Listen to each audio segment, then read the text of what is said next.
it gets full quick, Mecca gets full quick, and those are not new buildings. Let me ask you something. Do you think Latinos should have a brand new state-of-the-art building and complex for our art and culture? Yes or no? All right, I love that. I love that. Well, I'm going to tell you something. It's going to happen. It's going to happen. Please fill out the surveys, and I want to point out our board members. David Contreras is on the board of Alma right there. He's on the county committee, por favor. And then Carlos Duarte is also helping us on the community engagement committee. Round of applause for him. Please do fill out that survey because that'll begin giving us insights into where we should have this facility, what it should look like, what it should have. And it's not just going to be one building. It's going to be a complex, sort of several art forms, and we want to cater to the community. And we're going to have several different places in the city where we invite you to come and give your input. So please do make sure you get a copy of that. And we're going to be reporting some of those surveys. And we'll have more of those visioning sessions as well. So the idea then is to keep mixing art, literature, culture. And tonight you're in for a treat, okay? You are in for a treat. So, my dear friend like Ron Castro is a teacher. I call him a genius. He's a genius because he's a teacher. Applause for teachers. Any other teachers in the room? Agustin Laredo, also Libre Traficante. There's a Baytown teacher. Dr. Trevino, also a teacher. Dr. Lira, also a teacher. Maria Elena Cortez, also a teacher. And now, I call them geniuses, but they don't have the paperwork. Cristina, who you'll hear in a little bit, she's got the paperwork as a certified MacArthur genius. That means internationally recognized. One of our own, from our own backyard, internationally recognized, here with us tonight. You're going to hear her read from her book tonight, which is awesome. But of course, this would not be Nuestra Palabra, Latino writers have to say, without un party. Okay, so va a ser una pachanga de literatura. Vamos a tener otras poetas, escritoras, y vamos a aventarnos en inglés, español, Spanglish. You might have to Google some of the Chicano terms, y Boricua terms that we're going to use in a little bit, pero ahí está. And then we also want to recognize some of the early folks that work with Nuestra Palabra that'll be performing, because we want to make sure that we always present some of those same folks as well. And one of our first readers, she read for her first time at Nuestra Palabra when we used to hold it exclusively at Talento Bilingüe de Houston. What I love is that she made it clear that our organization, all of you, our dear friend Rich Levy, we partnered with Imprint for many years now. Round of applause for work that he does. Our board member David Medina right there as well from Nuestra Palabra. All of you, all of you have helped in some way, shape, or form to get us here to our 25th anniversary season. And writers like Isis tenían la confianza with us to present in public with our language for our gente. And since that time, I'm so proud of her. She's gone on to get a master's degree. She's gone on to publish her work in newspapers. And now I love that she is a professor full-time at Lone Star College, teaching others about our community. Please welcome back to the stage that she owns, that you helped her build, Isis Fernandez. Por favor.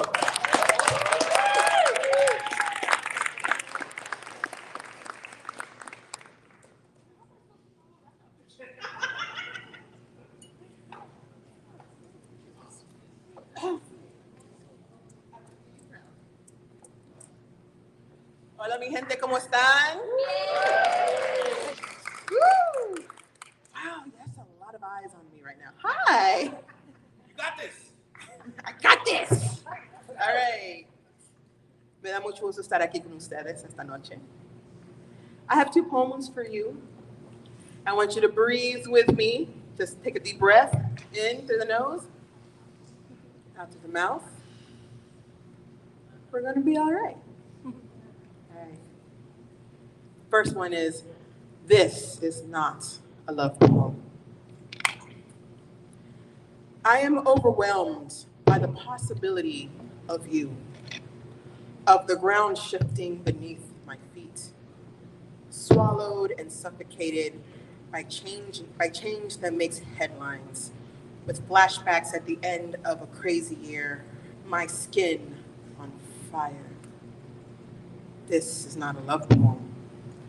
The idea of you, my core, vibrates against bones, against nonsense, lies told to hold myself in a knot, to keep myself from spilling from the inside out.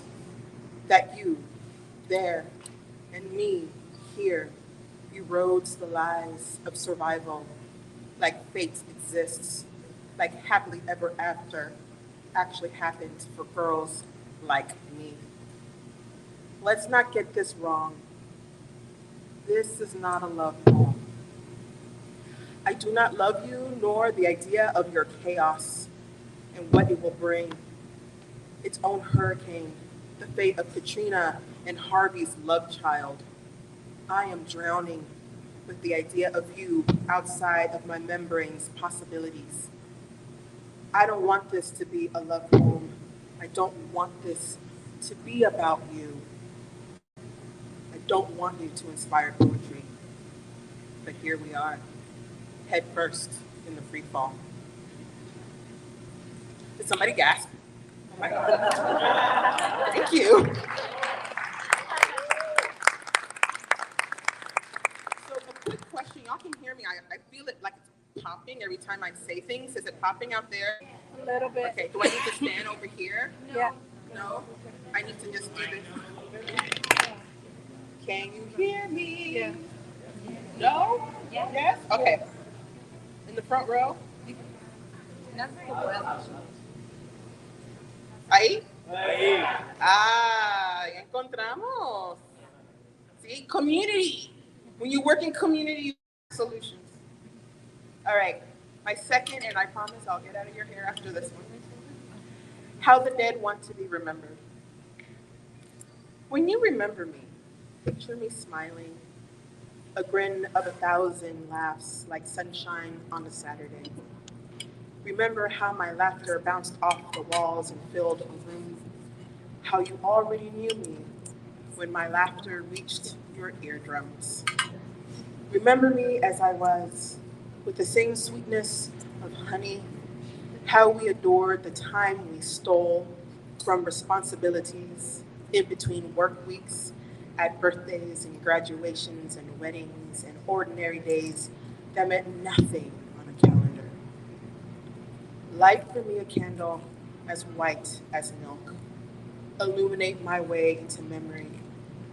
Whisper my name into the smoke of the flame like an echo with a tail. Say my name against conga drums, against the beat of my ancestors. Let me hear you from my grave so that it carries me to my rest. Read my lasting words in celebration of a life lived and relived, tried and conquered. Forget the times you worried when my voice quivered in fear, when you prayed for my soul before I surrendered it, before I surrendered completely. Forget about sleeping pills and frantic phone calls and hospitals with white walls. Forget how my body carried the heavy load of life, a life I once loved, life I clung to with white knuckles. Forget how when you told me you loved me, like it was the last time, like it was the last chance to save me from myself. Forget my apology for leaving me. Forget taking away your friend, your sister, your daughter. Please remember me as I was, away from the dark, dancing in the light. But please remember me. Thank you.